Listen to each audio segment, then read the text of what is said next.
And thank you so much. Hey, this is Johnny Lee with the ePanic button, and welcome to the webinar on prevention teams. I'm looking forward to doing this, and I appreciate all of you taking the time to join me today. A little bit about myself. I'm the Director of Peace at Work. I was also previously the Workplace Violence Specialist for the state of North Carolina, also the training coordinator for the Injury Prevention Research Center over at Chapel Hill, University of North Carolina, Chapel Hill. And then previous to that, I was with the Asheville Police Department doing victim services work, which led me, of course, to wanting to do prevention work, as it's important. This program is being brought to you by the ePanic button, and I'm really looking forward to doing a demonstration later for all of you at the end of this. But I just want you to know that this is, not an infomercial. We're based on education. We're trying to provide you this information. But stick around later if you'd like to join us for the demo afterwards.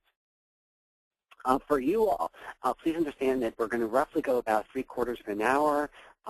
Feel free to ask questions along the way. If you could see the little graphic there, there's a way that you could ask questions by using that tab, or you can raise your hand and I can unmute you. But of course, you'll need to have called in or have a microphone in order to speak. This is fine to be more interactive. Feel free to interrupt. I'll try to watch my questions tab while I'm doing this, so that I can answer your questions as we move along. But again, I may have to look at this at the end of the presentation. All right. Oh, so what are we doing today? What we're looking at is looking at prevention teams, about security teams that can be developed within any organization to help protect workers. We've talked about why having one, who would be on there, how you could determine once you have one, where they should be utilized, coming up with some protocols, some training, basic ideas. A lot of this is not so much training on de-escalating hostile situations. I do a lot of programs on that and have a separate hour, but I'm really talking about the whole concept of prevention teams and how we could utilize them to keep people safe. And it's more about like the larger process for doing this. But the prevention team members themselves can certainly get further training on defusing and things like that. And finally, we'll point out some resources that are available to you as well. So what is a prevention team? Basically, what we're talking about is a group of people in any organization. Typically, this might be a government, deals with like angry citizens, or maybe healthcare, dealing with patients, social services, working with clients. But it could also apply to the private sector, like looking at customer service or any sort of front lobby. Almost every company has some sort of reception front lobby area where visitors can come in and maybe they're irritated and irked about something, and we could look at what we could do to protect those front desk folks to keep them safe. The idea is that this training is really about for those boots on the ground, the frontline folks who are actually doing the work. It's not really security directors or risk management professionals who might have a hand in developing these things, but this is really about those who are going to deal with the situation as they occur. Why it's a good idea to have this? Well, so many coworkers, employees, front desk receptionists, caseworkers, HR managers, supervisors, professors, have trouble. They're encountering a tough situation, and instead of calling 911 because it may not be warranted yet, or even calling your own security, maybe just getting your coworkers to help out is what's really important. What we're really trying to do is address these early on threats, meaning a way to just get that support when you see things heading in a bad direction. As those old cliches say, stitch in time saves 9. Dealing with it early on is much, much easier before the whoever visitor, the assailant, becomes really, really aggressive. The other concept that I'm really trying to emphasize here is a sense of community, that folks will have a sense of responsibility for security and for each other. So it's really about this awareness, this mindset, where you're going to say, I'm thinking about that receptionist by themselves, and what could I do to support that person? And it's really, seeing that security as everyone's responsibility. So it's really it's a cultural change. Now, please understand, when you're creating a prevention team, this might be your security, literally, besides 911. Maybe this is your security plan. However, you might have formal security, Securitas or whoever you might be hiring out, or internal security that you've got. That's fine as well. But this could also be very much seen as a way to support those entities. And maybe, hopefully this could even be possibly considered training or a protocol for those security guards themselves. Maybe you got a temporary situation. You have I'll talk about unique problems that can face workplaces, and maybe you need to come up with a plan right now. As with anything else in this world, having a good goal, knowing exactly the purpose and the functions of this team is going to help make sure that it's more successful and that it endures and sticks around. Okay, who's going to be on the team, obviously? One thing I may have said at the beginning is saying everyone is on the team, meaning all employees, all contractors. We really got to create that mindset that everyone has a part to play in security. And there might be certain people that are in that response team that help deal with tough situations. Of course, in small offices, it might mean everyone. In a larger office, maybe you want to choose certain individuals. The thing that I try to emphasize is I help people set up security protocols a lot. And it's often delegated to one person, and often an office manager. Unfortunately, sometimes it's like the guy who used to play for state, state football or whatever, and it's like the big guy in the office. And it really is not looking at it's sort of I think it's sort of a short-sighted view of security where we could see everyone having a role. Even you think about diminutive, petite, small people who could be in the room, know how to handle situations, and they could do a better job than, someone who's more intimidating. Whoever you pick, I just want to put out that while I emphasize training and debriefing so much, it's going to change. I wouldn't spend a month, protocols, surveys, assessment teams to figure out who should be on the team. Just go ahead, put one together, makes the most sense of who should be on it, and it's probably going to change. I'd rather it's this adage you all heard of, ready, aim, fire. This might be just my prejudice, but I'm sort of more of the ready, aim, ready, fire, steer. Just get it out there and see what it's doing, and then adjust it from there. That's I find that sort of a little bit better way to actually create a better program. However, whoever's on the team, there's got to be someone over it, just like anything else. Someone who's ultimately responsible could be, making sure the training occurs, making sure you got the good list of folks in place, documenting all these incidents. Ideally, often it's going to be that security director, safety manager, office manager, but ideally we want to find someone who's going to be motivated, that really cares about the issue and has a basic interest in this. This could be a frontline employee who really is thinking about this important point. One note, again, this kind of relates to picking out the team members. It may not just be their size or, whether they studied martial arts. It really comes down to people who handle crisis well and people who have people skills. And you know who I'm talking about. Right now, think of a hostile, terrible confrontation, a big blowout, ballistic fight in your lobby. Who would you want to have there? I know you're thinking, the big guy who can take someone down, but, who's got the calm head, who's got the, the good way of handling things in tense situations, and that's who we would want to have. Now, this coordinator could, for large organizations, could then be a support role to security managers or security directors as they set up programs. If anyone here is from like a multi-building sort of agency, maybe a multinational corporation, or you have campuses all across the state, this is a good idea to have like sort of team leaders at each location, in each building actually.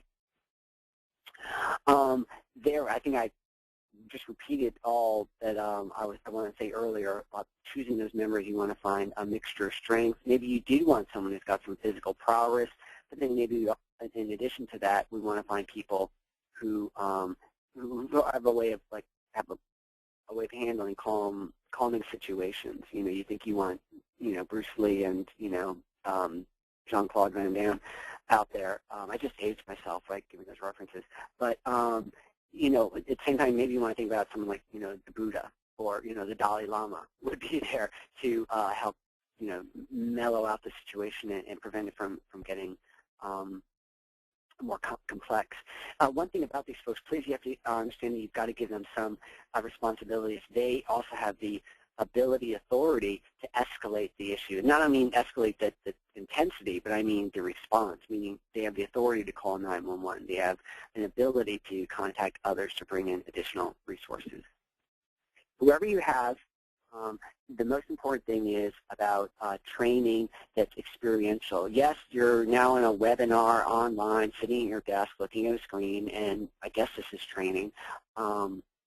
And hopefully it provides some support, but I would much rather you go to the actual lobby. Where do you have a problem? In a conference room, the lobby, teacher-parent conference room, whatever it might be, and practice, practice, practice, actually do it. Conceptually, you may be able to grasp these ideas, but more importantly, your physical body, kind of like playing the guitar or any musical instrument, it has to practice actually doing these activities, saying these words, and then you know how you're actually going to handle things.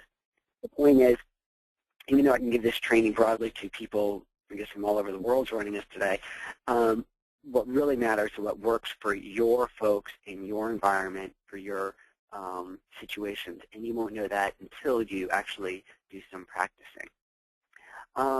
Now, once you have that sort of a team in place, one thing you want to think about is where are they going to be utilized. And most often, my idea is that it's going to be used for folks who are in greatest need. So, people who are isolated or alone, those who work directly with the public, whoever is challenged. I'm throwing out some ideas where you have to recognize some potential danger spots. Of course, the front desk is a hot one, but a lot of incidents, a lot of violent incidents occur in the parking lot. So go ahead and train, the situation where disgruntled spouse, ex-husband shows up and starts, hassling a worker as she arrives for work. This very much will be a very serious security matter where you call 911, but maybe it's something where you all can practice having these meetings out there.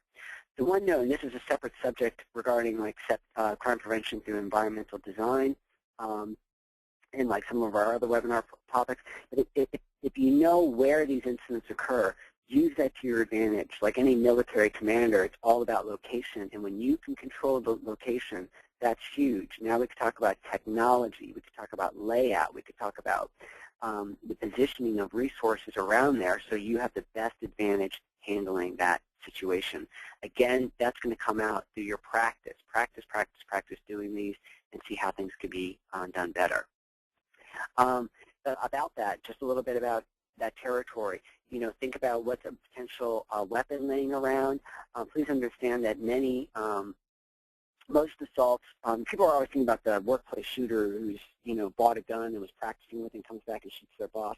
That's actually really, really rare. What happens much more often that everyone's experienced is some visitor is really ticked off and starts going off on somebody, and they might spontaneously, opportunistically, if that's a word, use what other weapons that they can get their hands on, a stapler, a paper, a letter opener, things like that. So we want to keep those things free and clear. Also, especially for receptionists, what's your escape? If they need to leave, how could they leave that place safely? Finally, here's just an idea. Some places also have a sense of a safe room. A safe room meaning this is where you're going to have your conflicts, and you set it up for the safety in mind.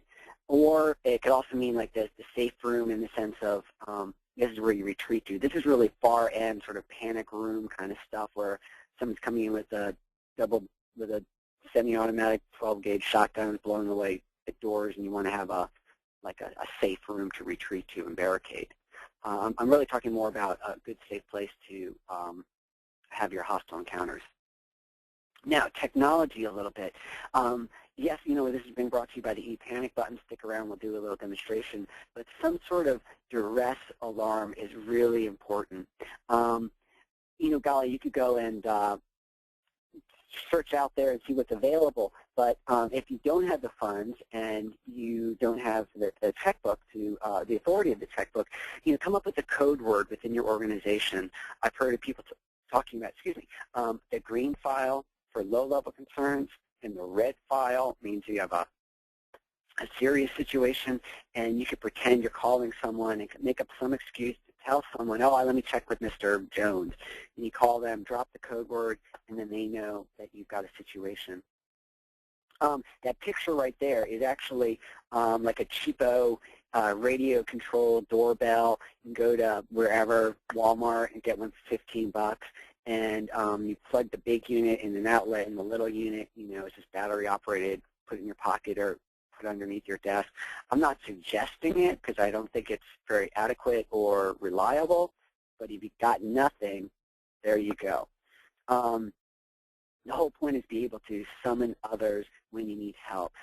Whatever system you choose, I'd love to see if you have a program that provides a range of signals, so not just like the buzzer going off, but you could tell a little bit more. You could customize it. It's a low-level concern. It's a high-level concern.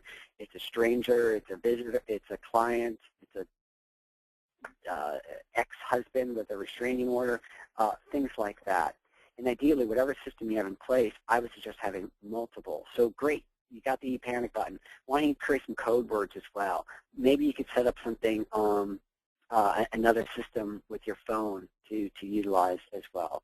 Redundancy is actually a good thing when we talk about security. Okay, what's the protocol? What's the plan? The idea is when we talk about guidelines, I've seen these little cheat sheet, little handbooks on handling crisis situations. And those do have value, but when we're talking about like dealing with hostile people, there's so many possible situations. I'd rather go with guiding principles as opposed to specific steps, because you can't really, like I'm saying here, predict or anticipate all the incidents. The idea is always what is safest, and having that sort of calm, cool, rational mind to be thinking logically about what the steps are, not getting sucked into the intensity of the moment and letting your emotions make that decision.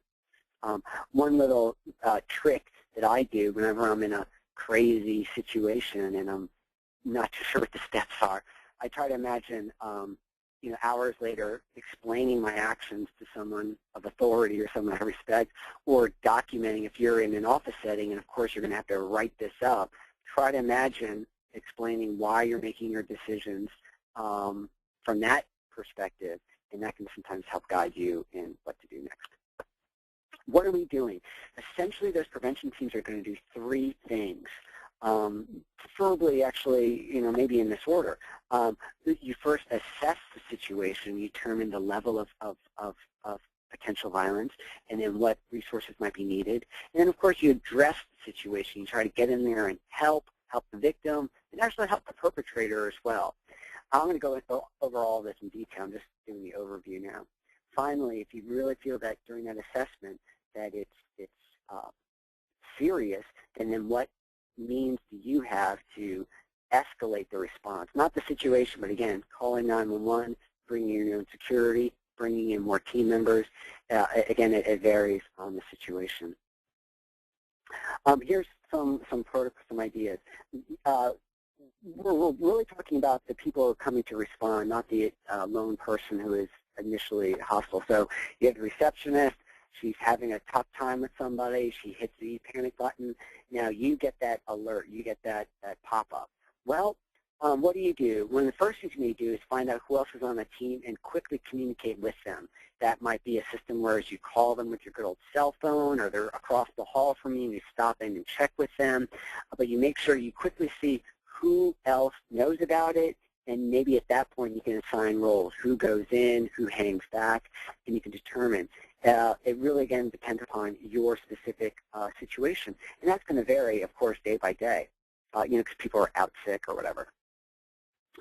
Ideally, that with the sender, whoever sent the duress alarm, is there any way you can confirm with them, yes, we're coming? If they are 3 floors down and across campus and you're the responder, what's your way to let them know, yep, got your message, we're on our way? Maybe during that code word thing, they could, while you're on the phone, you could discreetly have a second code word saying, gotcha, I understand, and I'm on my way. In addition, it's a way to get further information. In many places, if you have video cameras, you might be able to get online quickly if you have like IP-based videos, and you can pull up the stream of the lobby and boom, there you could see the situation before you arrive, and then you could determine, you have more knowledge about before you go. And I talked about communicating with other team members, who goes in, and then additionally, at some point, especially if you determine that it's a high-risk situation, of course, contacting your administration, security, safety, CEO, whoever it might be, that you can have a quick way. And ideally, again, I'd like to see some sort of cool gadget, preset email to send out to them so they can get a heads up. Now, okay, you've done that. You communicated. You decided you're heading in. You're going to save the day. The thing that we've got to really focus in on is be aware of your own body. That this is part of like the training on de-escalating hostile situations. Being aware of your own heart rate, biorhythms, pulse, all those things, sort of the vitals check. So it really makes you aware of, are you really centered enough to handle the situation? If you're getting, it's only natural that you're going to get kind of excited, but it's to the point where you might not be so much controlled. That's what we got to do. Again, I think I referenced this earlier. Whenever I'm in a tough situation, I try to think of someone that I respect a lot. How would they handle it? And then that kind of gives you the mindset of being able to do it. Just remember, you're in control. You can handle this. You are put on this team to help, and you can do it. Please understand then, part of that vitals check is when you encounter hostile situations, you walk into the room and you're in a crazy situation, you're encountering somewhere, you have a visceral bodily response to them. Please understand that that might cause you to bunch up, and maybe you're the type of person that gets ready to fight. Maybe you just want to get out of there. Very commonly, that when people encounter hostility, especially when it's sudden, you might freeze. Now, if you're the responder and you know you're going into a tense situation, it might be that you're more geared up for the first thing. You're more geared up for the challenge, and just be aware of that. You want to have your adrenaline flowing and be alert, but don't be thinking, okay, I'm getting into a fight now, because then you probably will be getting into a fight. Now, as you approach there, you're getting closer and closer. Of course, things you want to do is, can you listen in? Can you see in, again, with any video monitoring? Actions, things I want to think about, is it more than one person? Who is your support? Are you the only person on the response team today? Do you happen to know that you got some additional folks coming down the hallways with you? And then think about it. Whatever the situation is, are you somehow adding to it? If this is an existing client and you've had a history with the client, not a very good one, it's maybe you're not the right person to handle it. Conversely, maybe you got to really be honest with yourself. Maybe you've got a problem with certain types of folks, and if you know you don't handle that well, great. Knowing it is half the battle. Let the next person handle it if you have that resource. And then, of course, naturally, as you're doing a quick assessment before you enter, if it is a dangerous situation, weapons present, then at that point, perhaps you want to have that plan for escalating, and that's most likely calling your own security or calling 911. What I mean by first responder is it's literally the first person to get there. If you got 5 people on your response team, well, the first person chronologically to enter the room, they're assessing. Are they calling 911? And then there's 2 steps. Whoever summoned the situation, whoever is stuck in that situation in the first place, what can you do to support them? And I'm going to go into that in detail. So really, I believe the objective is your attention may be going directly to addressing the perpetrator or the assailant, if I can use that word. But if I could change that framework in your mind to me, what's best for that person in trouble? It might be letting them escape or letting them handle it while you handle the situations. If you are the 2nd, 3rd, 4th, 5th person to arrive, the one thing that we've learned from developing response protocols is it doesn't help when you got like 10 people rushing into a room, with their mace and mini baseball bat in their hand. It doesn't help. So what we could possibly do is maybe if part of that assessment, especially if there's multiple people, yes, more responders could help. Maybe they're hanging out right outside, standby, waiting. If it does escalate, you're kind of listening in to, if it does require your support, then you could step in. So you're doing that monitoring. It may be that you can quickly assess who's the best person to handle this. Maybe you've got a really good person who handles this, and you recognize, yep, Jeff is great at handling these situations. We'll let him take the lead. Or it might be personality-wise, gender, race, religion, whatever, sexual orientation. I don't know what it is, but who is best, working with these situations to handle it, and we can let them step in there. But other things that responders can do is they could be relaying on that information.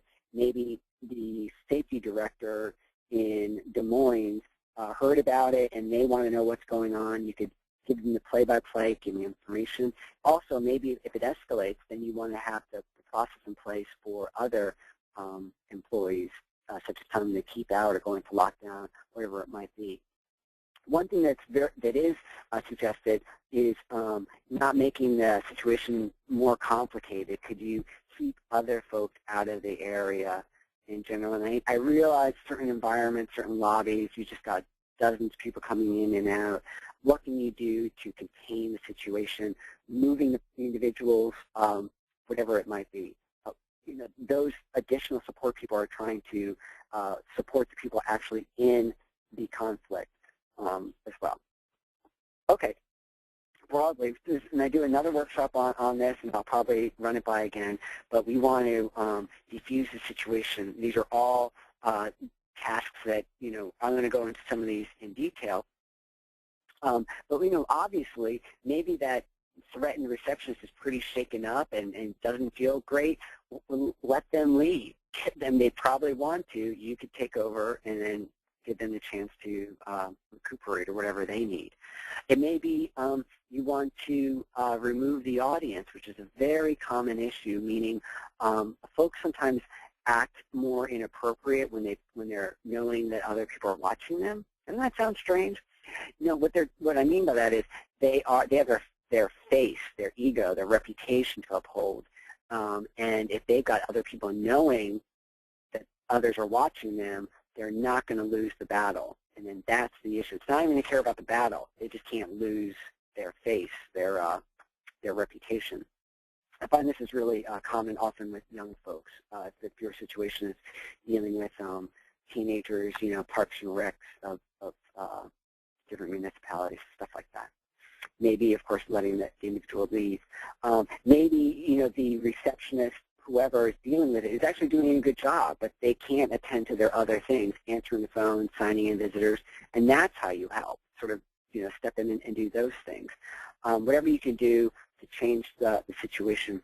One little note about meeting the perpetrator's needs, sometimes they just need to feel important, and just the fact that you have a supervisor in there talking to them. It's not that the supervisor is doing a better job. It's just that in their perception, they're now being taken seriously. Kind of like you're in a restaurant, you're mad about your soup has a fly in it, and I want to talk to the manager. Well, I'm so important, I get to talk to the manager now. That actually does help. They often have a different attitude when they're feeling like they're taken seriously. Some quick tips on defusing. The number one big A thing is just listen. This is true in everything, right? Relationships, in communications, all conflict. If people feel like they're really being heard, that's really 90% of it. It's yes, they're mad that they're not getting the service or they're not happy about the product, but the real thing that's going to send them over their edge is if they're feeling they're being disrespected. And if you could honestly just, not, when you're talking to someone, you're just waiting for them to stop talking so you can get your brilliant insight in. Well, when that's happening. I'm working on that myself. Just show that you're really listening. Repeat back to what they said so you can confirm what they said, and that really helps diffuse things. However, if they do get inappropriate anytime, it is really important to be to not be a doormat. You need to set very clear guidelines.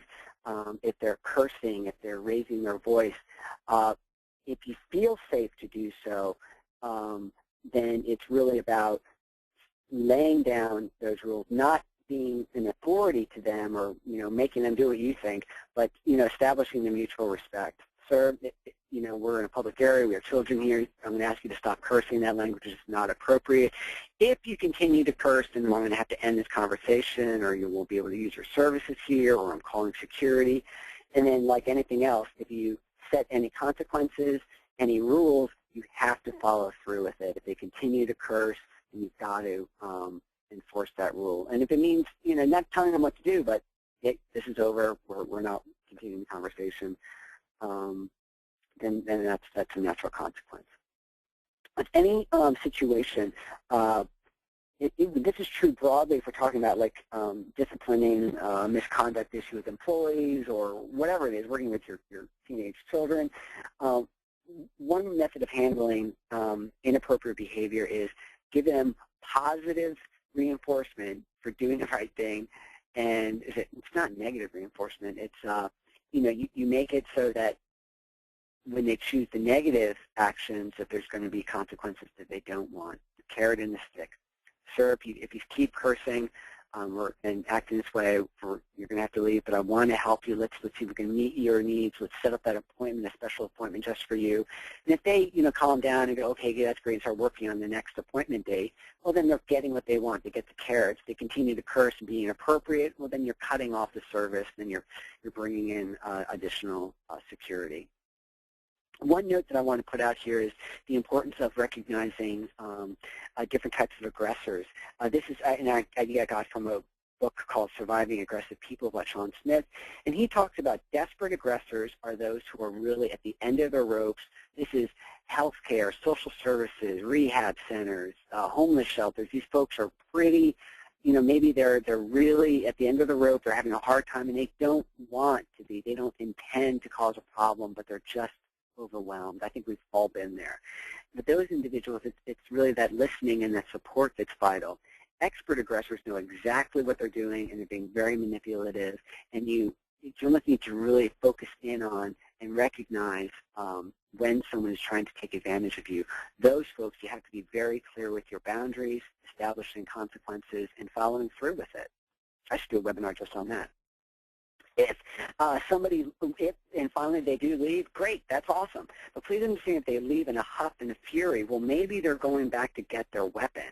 So ideally, it may be that you want to watch them as they actually drive away. Just because they leave, it's not the end of the rope. Maybe it's at this point you maybe want to set up some additional security. Go ahead and call the police. If you don't know who they are, secure law enforcement sure would love to know a tag number as a way of identifying them. And then, being prepared. Please understand, when people storm off, it's not like they're like, oh, I give up. It's they're choosing another path. It may be, I can't say all the time, but it might be they're going, well, yelling didn't work. Maybe Smith & Wesson will. So please understand when someone leaves that there's some problems there. Okay, if you're not on the response team, again, you are on the team. Everyone's got a role, and they are the eyes and ears. Maybe their role is to stay out and to keep others out of the situation. And if things do escalate, then there should be some process. This is really part of emergency management topics, but there's got to be a way to communicate with them so that they know they've got their roles. Is it lockdown? Is it escape? Is it option C? Whatever it might be. I don't really like to do the crisis situations, the active shooter drill conversations, because, I don't know how you can train on a webinar for this kind of stuff. But ideally, if it does become this crisis, if during the assessment you recognize it's crisis, or during the response it escalates to that point, then the key things are not to panic, stay, again, in control. You'll make the best decisions if you are in control. And naturally, some things that come up to mind. You want to leave. If you can't leave, can you barricade? And the last thing you ever want to do is physically get involved. It's your last resort.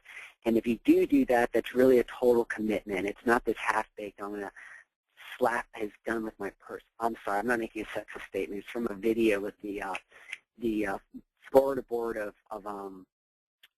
Commissioners, where a teacher got fired, and and the husband comes in, he puts a gun against someone, and the lady comes up and hits his hand with a purse, and it's and I'm not, I guess I am criticizing her, but, you know, it's got to be a total commitment. Take the person out if you're going to make that decision. But naturally, ideally, calling 911 is very important. One note about emergency management is that most crises are over. Crises, is that how do you say it? Are over in 2 to 5 minutes. So as soon as you can get the blue lights flashing your direction, the better. So it's really a separate topic about emergency management. The vast majority of the situations the response team will face is just this obnoxious, angry person. Maybe those get as bad as a shove and a punch, but gun situations are different. Let's talk about some crazy situations. There are some unique cases that pop up, and you could create separate protocols to handle each. And maybe you have a specific case, like this ex-employee swore to come back and shoot everyone. Have a game plan in place and ready to execute it, practice it. So let's look at some common things. The big one, of course, is customers or clients or patrons or patients who are mad because they're not getting the service they want, or they're getting services that they don't want. The real thing is meeting their needs. These are often the desperate aggressors. Focus, zero in on that win-win situation and getting the additional support. In any cases where you're working with mental health issues or substance abuse, the guy's really drunk, or you don't think this person's not has such mental health disability issues, please understand that a lot of the de-escalation is pretty futile. It's where we want to do is really get some additional support there, removing the individuals, maybe calling 911, maybe using your security, but it's really about removing the situation as safely and possibly as you can. And then, of course, the follow-up. Why did it occur? What's going on? And then, is this an employee? Is this an ex-husband? Is this a client? Addressing it from there. Now, but anyway, criminal in nature, someone's coming in to steal something, someone's causing a problem. This really comes down to very much a lot of the environmental engineering controls. And of course, if anything's related to crime, go ahead, I say, call the police. Just get them there. It's not that if you have an officer in the area, it doesn't have to mean the person has shown a gun. If they're suspicious, if they're causing problems, they're trespassing, you can tell them to leave. If they're not, move on. Documentation and identification, of course, is vital. Okay, something that's new and popular and happening all the time, especially for you government folks out there, or schools too. And we're talking about the Occupy Wall Street, the different, and oh my goodness, I don't even talk about what's going on down in Sanford, Florida. When you have these group situations, it's almost a unique case where that's where multiple responders can help in getting additional support. And I definitely say escalate that response in terms of law enforcement. I'm talking about people coming in to call sit-ins, or maybe there's a whole family that comes in requesting services and they're going off mad about something. One important thing is you can always identify, there's usually a leader or several leaders, and you want to isolate them and get them separate from their groups. This is where the audience is really a key part of the problem. And so just recognizing that is an issue. Most of these situations involve trespassing and some sort of civil disobedience things where it's sort of a law enforcement response. Other typical situations where we talk about domestic violence spilling over into the workplace, some questions involved is there a restraining order? And if that, then an actual crime is in progress, and that's definitely 911. Please understand that these could be pretty serious. Hopefully the victim, this employee, has told you about the case and you've done some sort of assessment. These things could be very, very deadly. But it's also so common that it happens all the time where some spouse, boyfriend, girlfriend's mad and they want to continue to fight with their partner or ex-partner. It happens all the time. What certainly you can do is provide support. One little note, though, is that the victims are often have an issue where they may not summon the support. It could be that they want to step outside and talk with the person, calm them down. It's very shameful. It's embarrassing. You don't want a lot of attention. So in these cases, it really comes down to that bystander perspective of keeping an eye out for each other and going, hey, something's not right there. You've known that Sally's been upset. You happen to know that she's having a tough time with her ex, and it's maybe stepping in I'll be doing probably, I don't know, maybe in June I'll be doing a whole series on domestic violence at work, and we'll talk more about it then. Whatever happens, of course, documentation. It's really, really important to be documenting these things, not only for your own for liability concerns, because if it's not written down, it didn't happen. But it's also could be used for supporting your prevention team, meaning maybe you want to bring in a trainer, call me, or maybe you want to get more technology like cameras for the front lobby. Well, documenting these instances certainly can help you give the justification for that expenditure. Afterwards, whoever the witnesses are, if it does come down to a big thing and then, it's kind of serious and headquarters is calling up to want to report, one suggestion I have is not to get in a group and determine what was happening. If you're the investigator or you're the coordinator, have each person sort of summarize what they thought happened, and that's a better way to find out about the truth. Because when people talk in a group, the story kind of congeals, and there's often some misinformation. Now, actually, the most important part of this whole process, one of the biggest parts, is afterwards. It's vital to do a debrief. Every time this happens, I understand it's taking up a lot of time. Maybe you can agree at a certain time of the week when you get together and you review these incidents. But how did you do? What were the precipitating factors? What worked? What didn't work? All those things come into play. Here's a real basic format for handling a debrief. What happened? So what does that mean? Okay, now what are we going to do? It's as simple as that. Keep it simple, right? I didn't add in the last S of the KISS phrase, but keep it really simple, and you could utilize that, especially that last question. What are we going to do next? Incorporate that into your training and into your next protocols. Now, for this team to have some viability and continue, it's really vital that it's actually utilized. Trainings are also very important. I mean, I don't know your situation about why you're deciding to maybe attend this webinar or to create a team, but the idea is that if it's really just for a specific concern that you've got, assess, did you meet that concern? Is it handled well? What lessons can you learn? And maybe it's disbanded. It's not a bad idea always to have some sort of protocol in place to help people, because it can happen anytime in any location. Broadly, if I could talk about this concept, you can't plan for everything. With these response teams, it's not that I'm going to create this cheat sheet and this list for what you should do when. I'd rather have people who are trained, that work well together, and that are able to handle crazy situations. They talk about, in warfare or in battles, the first thing to die, the first casualty of a battle is the plan. It's better, again, like I'm saying, having a good team than a good plan. And that good team, the only way it can really be developed is through training and then actual debriefing of your actual experiences. The point that I'm trying to emphasize, going back to prevention teams, in the sense of low-level, local coworker collegial support, is about creating that culture of awareness, about everyone being responsible for security and responsible for each other. And I think that's really the key to move forward. Hey, God, we're just coming up to about the 45-minute mark.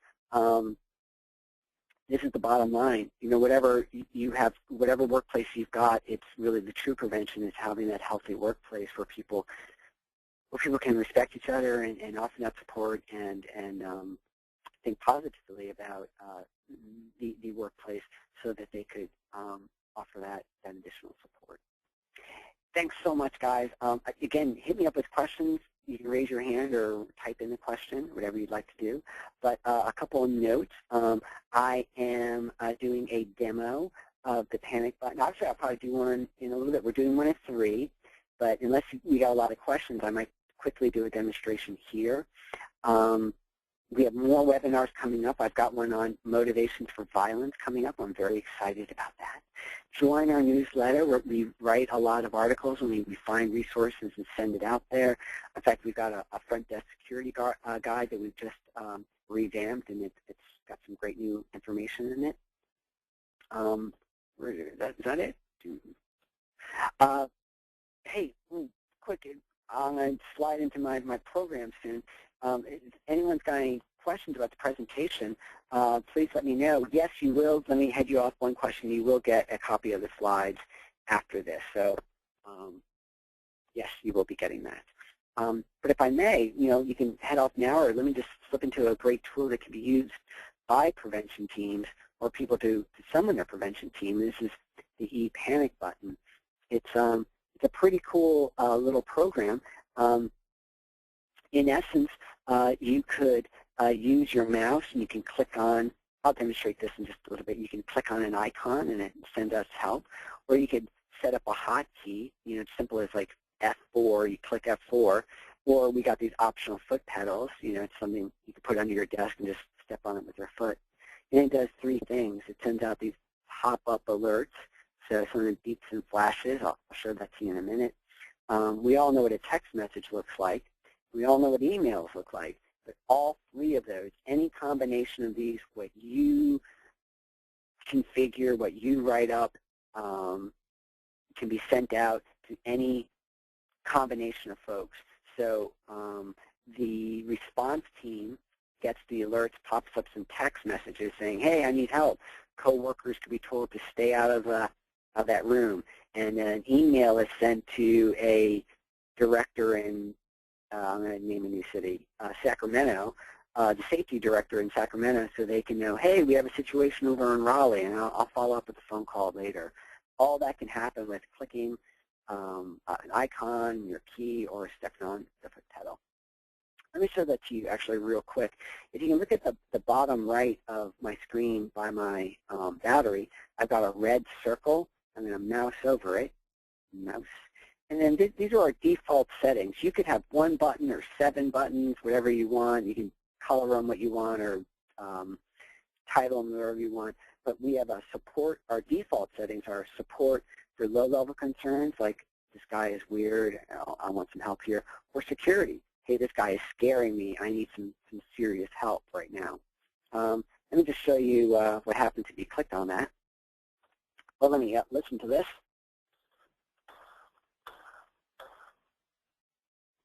I guess hopefully you heard that audible alarm if someone's taking a nap and has their head on their desk and not looking at their screen. That hopefully would wake them up.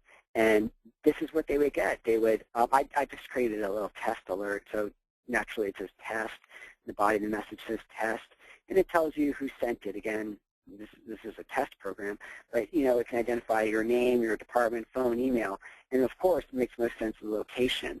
If you're in room B12, and then you put that in there, and the person is able to respond. Oh, let me show you something else really cool. Do you see the little red circle is white? It's a white circle. Well, it's white, and I'm going to set this off again. I'm going to select, now let's pretend I'm the receiver. I'm the response team coordinator. And I go, oh, Johnny's in trouble. I'll select that. Now click respond. I get a little green check mark. And what happens then is the icon down there turned green. So I'm pretending I'm the sender again. I see my little red thing turn green. I know the prevention team coordinator got the message, and they're coming to the rescue. It's a great way to reassure the threatened, isolated person that helps on the way. Another quick, oh, yep, I do have another demo coming up soon. Let me show you this. With the alerts, if I was a responder and I dealt with the situation, I'm able then to add my notes to the case. It was Johnny. Okay.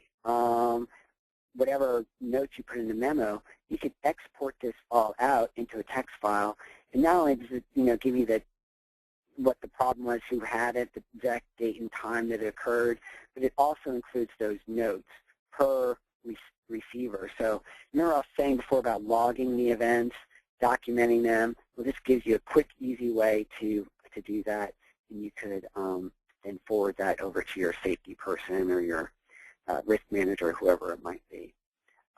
All right, golly Ned, I've got about a few minutes to prepare for my next presentation. As we discussed earlier, if you could see this, I know you're in a GoToMeeting right now, so I know you know how to do that, but you could copy down this link right there and join us for the full presentation at 3 o'clock Eastern Standard Time in about 5-10 minutes. I'll let you write that down. Remember to put in the little 3 after the W, because I don't think you're able to click on this in the view you've got. I think with this desktop sharing, it's more like just a visual. It's not hyperlinked. But 621-958-646 is the code. Like if you go to GoToMeeting.com, just enter in that code and join, and then you can join us for the full presentation. You will get a copy of the presentation soon.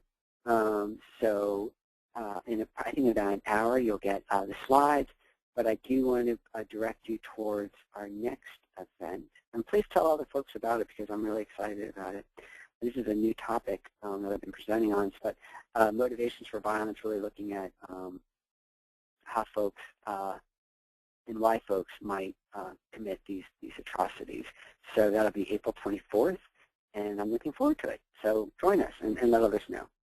Hey, I sure hope that this was helpful to you all. I hope that you got some value out of this.